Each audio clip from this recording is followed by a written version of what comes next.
Bismillahirrahmanirrahim. Bismillahirrahmanirrahim. Bismillahirrahmanirrahim. Bismillahirrahmanirrahim. Bismillahilladzi la yadurru ma'asmihi syafa'ati wa la fis sama'i wa huwas samiul alim. Alhamdulillahirabbil alamin. Alhamdulillahil iman. Alhamdulillahil islam. Alhamdulillahit taubah. Allahumma sholli ala sayyidina Muhammadin wa ala ali sayyidina Muhammad. Assalamualaikum warahmatullahi wabarakatuh.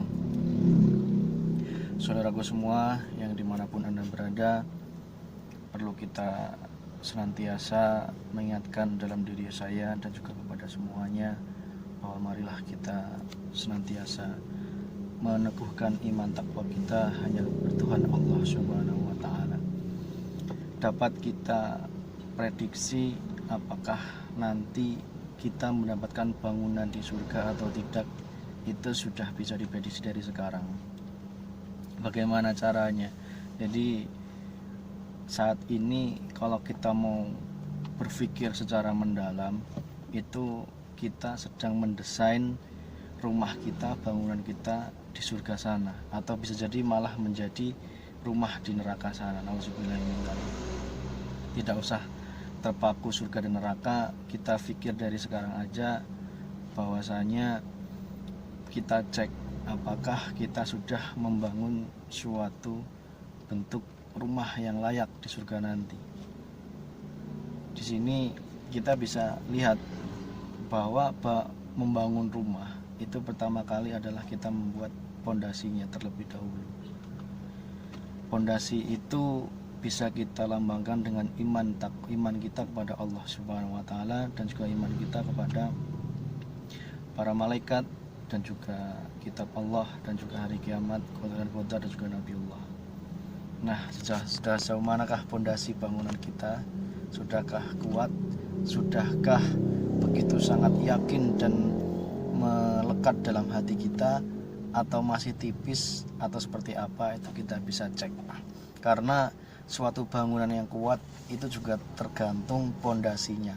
Semakin kuat pondasi imannya, maka bangunan itu juga semakin kuat dan juga kokoh.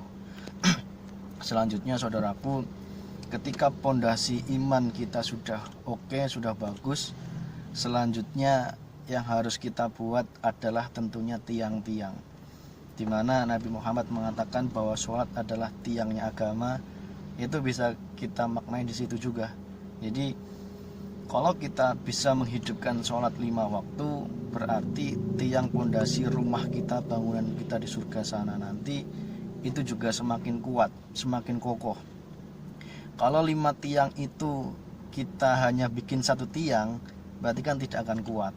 2 tiang juga tidak kuat, 3 tiang juga tidak kuat, 4 tiang juga kurang kuat. Makanya 5 tiang, 4 dan juga 1 di tengah itu juga udah luar biasa. Makanya ketika iman kita udah kuat, maka langkah yang kedua yang kita lakukan adalah bagaimana kita menegakkan tiang agama, yaitu sholat 5 waktu kita.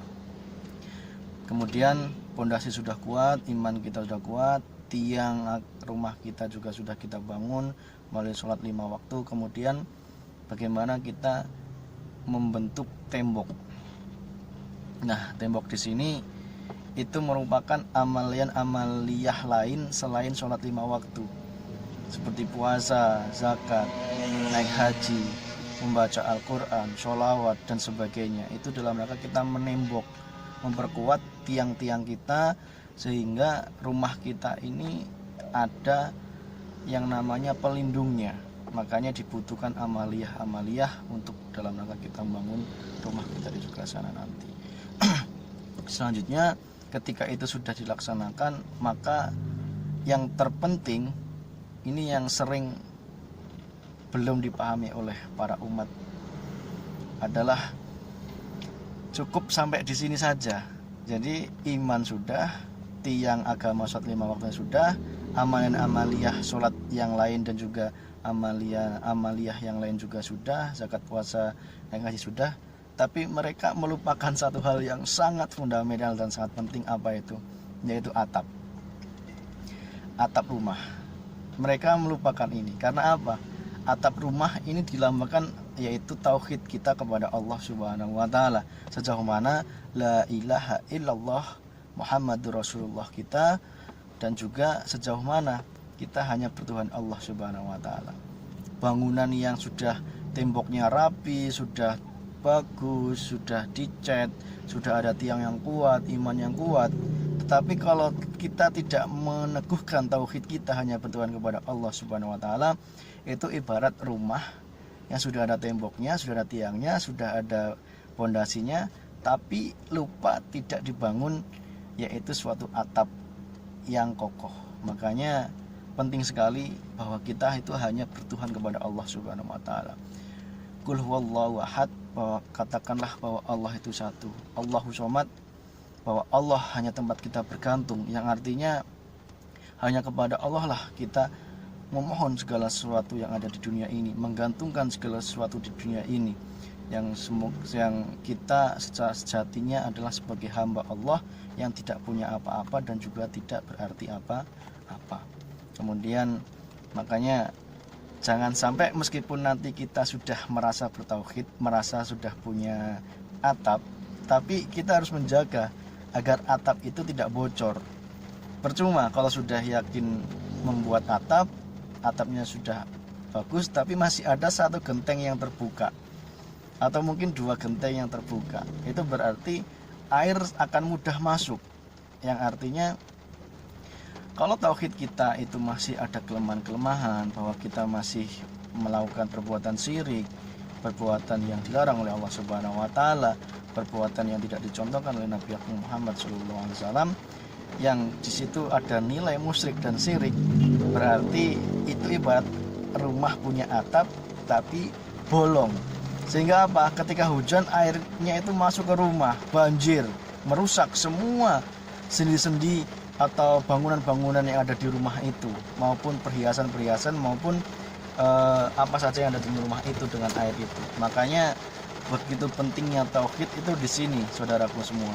Ayo kita jangan cuma menggembor-gemborkan tulisan la ilaha illallah ataupun kalimat la ilaha illallah, tapi ayo kita berikan contoh kepada umat Islam, khususnya di sekitar kita maupun di Indonesia ini, bahwa kita yang sering dilupakan adalah la ilaha illallah Muhammadur Rasulullah.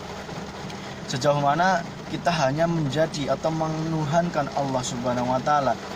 Sudahkah kita menjadi hamba Allah, atau masihkah kita menjadi hamba harta, hamba anak, hamba pangkat, hamba jabatan, hamba apapun selain Allah Subhanahu wa taala? Karena sejatinya selain Allah itu adalah makhluk yang tidak berhak sedikit pun kita sembah, apalagi kita mintai pertolongan. Maka ayo saudaraku semuanya, yakinlah bahwa seluruh alam yang ada di dunia ini, adanya hujan, adanya alam galaksi maupun miliaran bintang, langit cap 1 sampai dengan 7, ada Sidratul Muntaha, Mustawa, dan juga Ars, itu merupakan makhluk-makhluk Allah yang diciptakan oleh Allah Subhanahu wa taala, yang sangat begitu besar, agung ciptaannya, apalagi Sang Maha Penciptanya.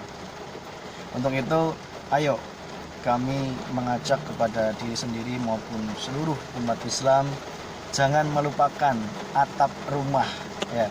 Jangan melupakan atap rumah berupa tauhid la ilaha illallah.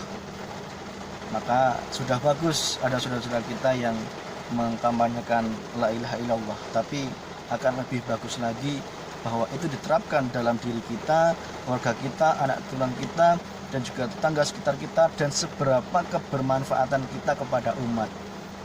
Kalau kita sudah la ilaha illallah, maka yang keluar dalam mulut kita itu keluar perkataan-perkataan yang baik.